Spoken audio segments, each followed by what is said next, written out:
Deep in the wilderness, a mother and her daughter live in constant fear, hiding from the man they once called family. Fresh out of prison and fueled by years of rage, her father is hunting them down, determined to uncover the truth or destroy it.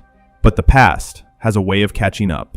This is Before Your Father Finds Us, a tense and haunting thriller where survival comes at the cost of trust and family secrets can be deadly.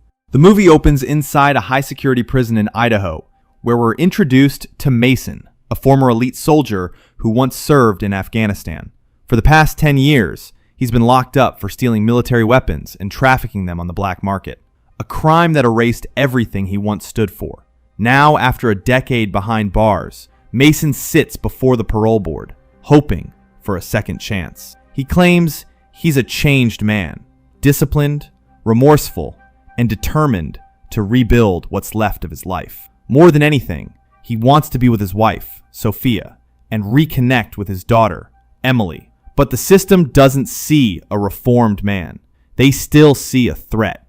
His request for release is denied, and Mason is sent back to his cell. Shortly after his parole is denied, all hell breaks loose. Mason seizes a deadly opportunity, ambushing a prison guard and killing him during a routine shift change. Under the cover of darkness, he slips out of the maximum security facility unnoticed. By the time the alarm sounds, Mason is long gone.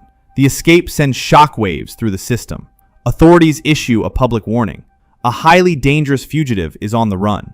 In response, the FBI assigns 2 top agents to lead the manhunt, determined to bring Mason back, dead or alive. Meanwhile, in the quiet town of Brookswood, Washington, life moves slower.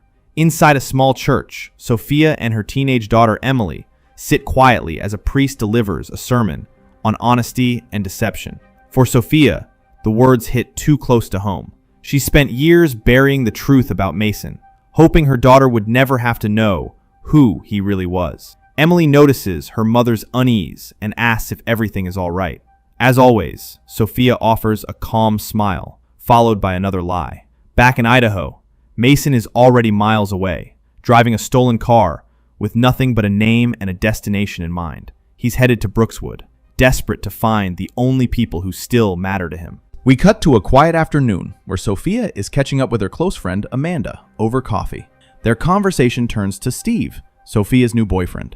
Amanda urges her to give him a real shot, reminding her that not every man is like her ex. He's kind, patient. He actually cares about you, Amanda says. But Sophia isn't fully convinced. Her smile is polite, but her hesitation says it all. Her heart is still guarded. Outside, Emily is hanging out nearby with her best friend, Tulo. They're deep in conversation, at first, but the mood shifts when Emily starts talking about her mom. She never listens, she says. It's like everything I do has to be her way. Tulo listens, trying to be supportive, as Emily vents the weight of always being controlled. Just then, Sophia steps outside, calling over to Emily. "Can you grab my charger from the car? I left it in the glove box." Emily heads toward the parking lot. The air is still, too quiet. As she opens the car door, she senses something and turns around. Standing a few steps away is a man. Worn clothes, tired eyes, but calm. "Emily," he says softly. "It's me, your father." Emily freezes. Her mind races. This can't be real. Her mom told her years ago he was dead. "I'm not," Mason says, almost reading her thoughts. He slowly pulls a folded, faded photo from his pocket. A picture of him holding her as a toddler.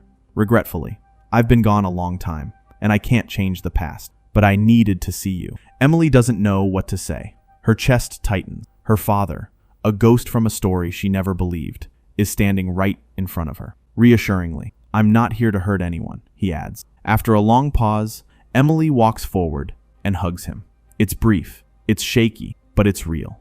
As they pull apart, Mason leans in and says quietly, "Please, don't tell your mom. Not yet." Later that evening, Sophia and Emily arrive home. As they settle in, Emily turns to her mother and asks a strange, unexpected question. "What would she do if you found out your father had been alive all this time?" Sophia pauses, caught off guard. The question hits a nerve. She tries to keep her expression calm, but Emily can tell it rattled her. After a moment, Sophia opens up, just a little.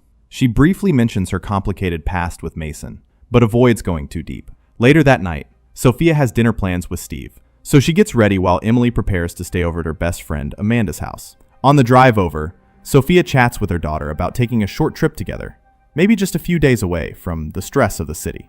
Emily lights up at the idea and excitedly suggests Hawaii, but Sophia gently shuts it down, explaining that money is tight right now. They eventually agree on something more budget-friendly, a road trip to the Grand Canyon. Once they reach Amanda's house, I'll pick you up in the morning. That evening, Steve joins Sophia for dinner. It's the first time he's seen her in such a relaxed setting, and he's surprised to learn that Sophia is an incredible cook. They share laughter, wine, and for the first time, it feels like they're truly connecting. Meanwhile, at Amanda's house, Emily and her friend have a late-night heart-to-heart. The conversation drifts toward their moms, and how both of them seem to be moving on. Emily wonders if her mom might actually be considering marriage again.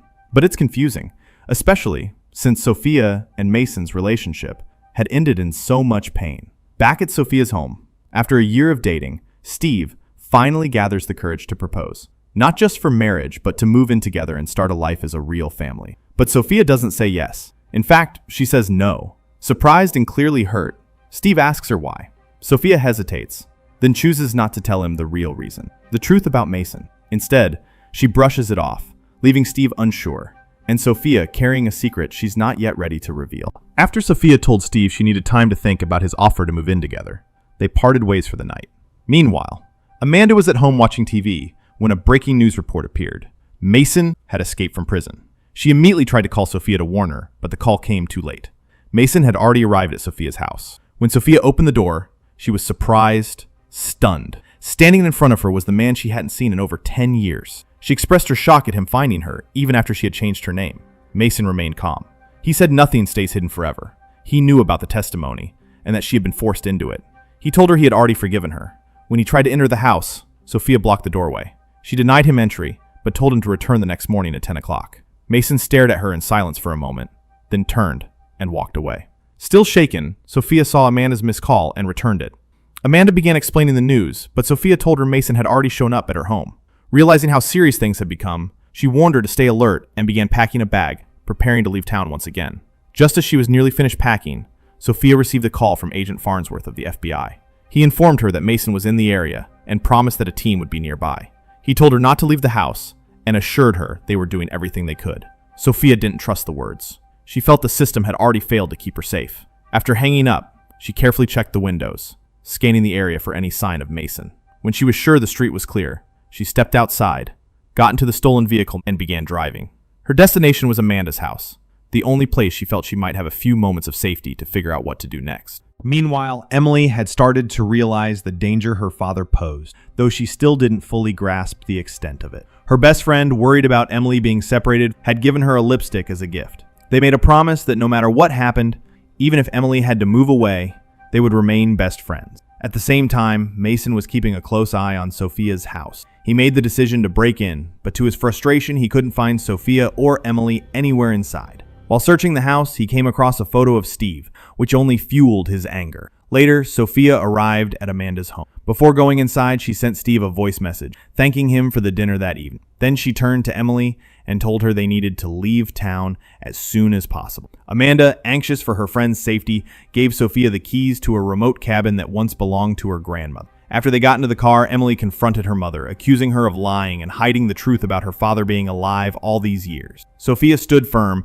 explaining that keeping the truth from her was necessary to protect their safety and their lives. The next morning, Steve was at work with Amanda when he brought up Sophia's secretive behavior. He had many questions about what Sophia was hiding, but Amanda already knew Sophia's full story. Everything she had endured. Years earlier, Mason and Sophia had met while serving together in Afghanistan. During that time, Sophia discovered that Mason, along with other soldiers, was stealing military weapons and selling them on the black market. Determined to stop them, she reported the activity to the FBI and testified against Mason in court. As a result, Sophia entered the Witness Protection Program. This is the reason Mason was now relentlessly pursuing her, driven by a desire for revenge. At the same time, Sophia and Emily arrived at a remote cabin, which was secured behind a barricade. While checking her phone, she received a text from Steve asking for their location so he could come to their aid. Sophia decided to keep their whereabouts hidden.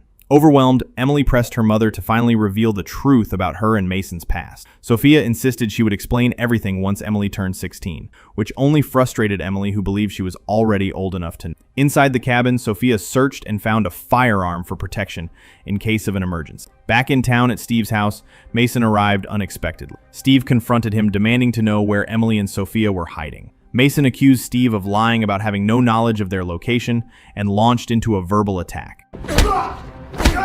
Later, Mason accessed Steve's phone and sent a message posing as Steve, asking Sophia to disclose their exact location. At a secluded cabin, Sophia finally shares the truth with her daughter, Emily. She tells Emily that Mason was once a kind and funny man, especially before Emily was born. But after she arrived, Mason's darker side came out. His anger grew violent and abusive. When Sophia uncovered Mason's illegal dealings within the military, she made the painful choice to testify against him, fully aware of the danger that decision would bring. Emily listens quietly, feeling the weight of her mother's story and the sacrifices made to keep them safe. As Sophia finishes, she senses Mason is closing in. Through signal searches around the cabin, texts from Steve come through, but none reveal their location. So she doubles down on securing the cabin, determined to protect Emily at all costs. In town, Amanda has an unexpected encounter with Mason. He demands to know Sophia's whereabouts and threatens harm if she doesn't cooperate. Amanda stays calm, hiding the truth, but quickly contacts and alerts the FBI, sharing Mason's vehicle details and asking to be notified if Sophia calls for help. Back at the cabin, Sophia and Emily barricade all entrances. That evening, after a simple dinner, Sophia begins teaching Emily how to handle a firearm, sharing skills she learned as a former Special Forces soldier. Emily is surprised and impressed by her mother's knowledge. The next morning, Steve arrives in a different, unrecognizable car. That night, strange noises outside wake Sophia and Emily. Sophia grabs her gun. You were about to go full action hero on a bunny?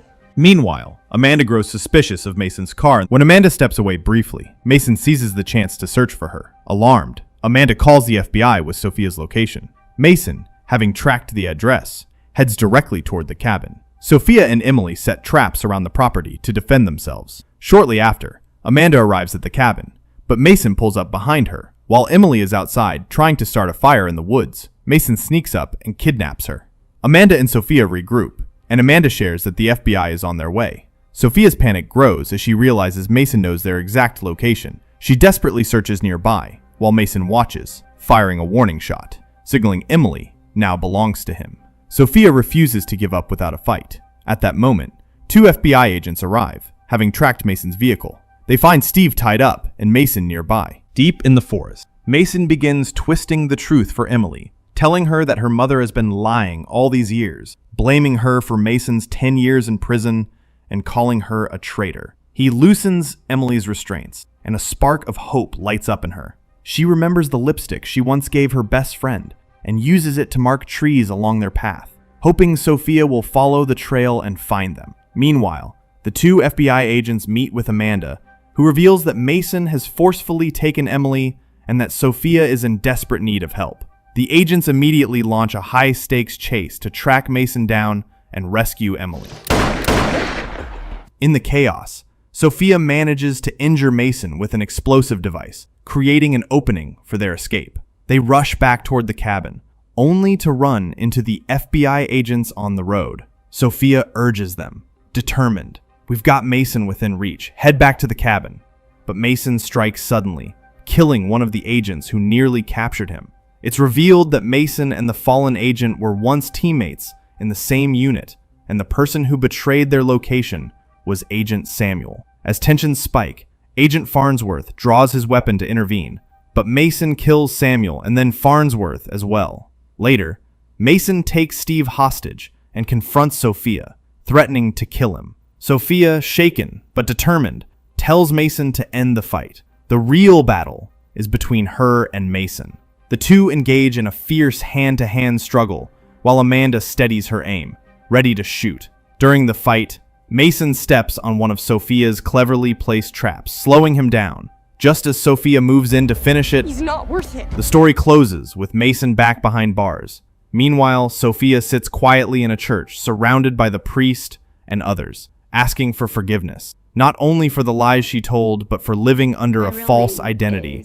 She reveals her real name, Alex. Will you forgive me? Thank you so much for watching. If you enjoy the content I create and would love to see more, please consider subscribing. Subscribing helps me grow and continue bringing you even better videos.